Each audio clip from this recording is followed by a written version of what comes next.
Hello, my name's Crystal Bella, and if you're watching this video, then you've probably been asking yourself, what is dyspraxia? I'll be honest, it is a hard one to explain because for every individual person, dyspraxia can be completely different. But there is a rough outline of what it is that I can share with you today. A lot of people come to me and they say, Crystal, what is dyspraxia? Or, Crystal, how do I explain to my friends and family what my dyspraxia is? And I've thought about it a lot. I get asked this question so many times. And quite simply, the best way for me to answer it is that my brain works faster than my body. It may not be the scientific way to explain what it is, but that's pretty much the core of it. So my brain is working at such a speed that it struggles to send those signals to my body and for them to actually become what they were first intended to be. And then it can also mean that I'm receiving things that my brain is then struggling to pick up because it's doing so many other things at the same time.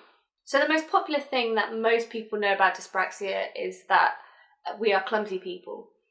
And I'll explain that in a bit more detail. So where that kind of originates from is where the brain is trying to say, this is a task, this is what needs to be done. And there are so many things happening at the same time going on that the signals kind of crash into one another a little bit, or they get mixed up on the way to actually becoming emotion. So you might often find that people with dyspraxia or yourself will walk into things like door frames or tables, misjudging distances. It can also mean that you've just been told to go upstairs and retrieve an item.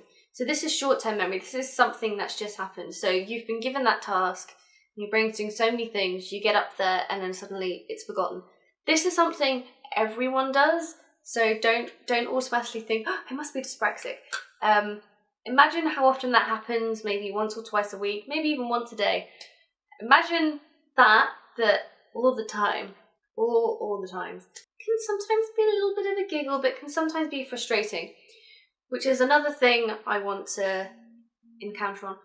My phone needs to stop doing that. You're tweeting me. So the other thing that I want to encounter on, now that we've come to the topic of that, is emotions. Now, sometimes when people do clumsy things, you can have a little giggle about it, but sometimes when it's something that happens all the time and you're constantly aware and always conscious of it, sometimes that can be upsetting because you want to try your best to not be clumsy and you don't want people to pick up on it, and sometimes when people do pick up on it, you can get quite emotional about that. Now, like I said, the brain works so fast, the body can't always keep up, so that includes emotions. Sometimes emotions may appear to be much stronger than they're being felt, or sometimes they may appear to be not as strong as you think.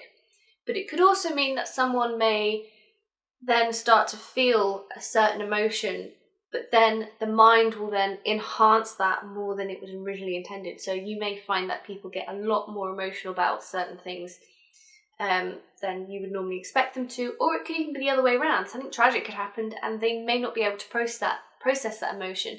And it's not because they're being ignorant or that they're being cold-hearted, nothing like that. It's just the way our bodies kind of take in and take out information. So along with emotion, there's things like feeling things, hearing things, tasting things.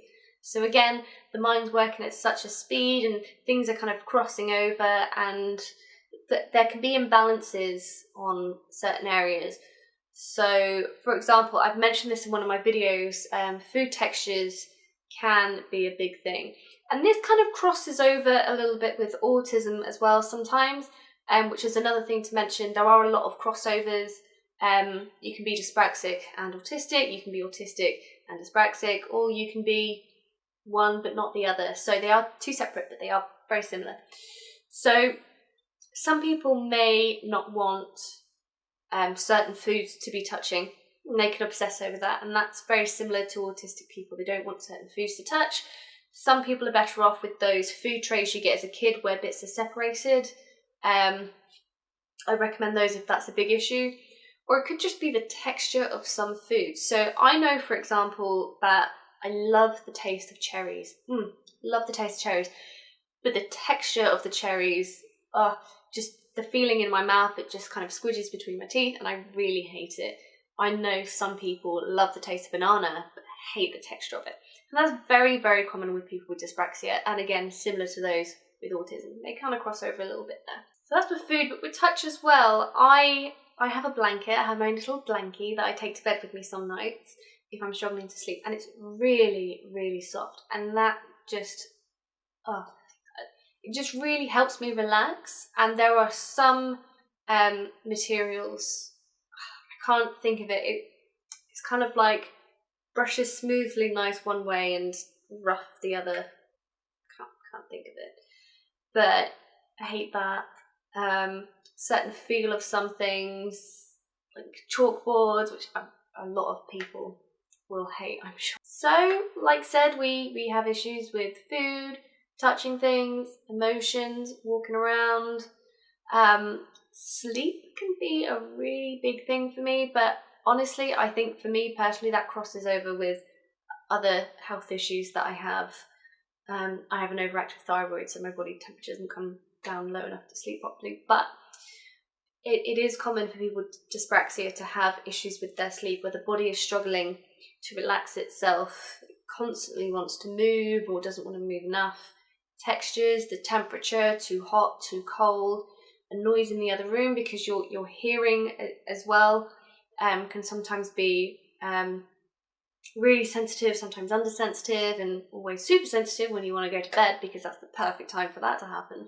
So sleep can be a struggle. I recommend getting something for yourself or the person with dyspraxia, something that they really like the feel of. I know some people really like the feel of the silk on clothes labels.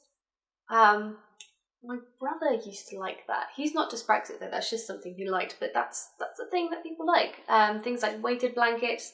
I know I can't sleep without something quite heavy on me. I hope I haven't rambled on too much. There is a lot to cover in that area. If you want to know more specific kind of areas about dyspraxia, then do click below, subscribe to my channel, because I always post videos about particular areas.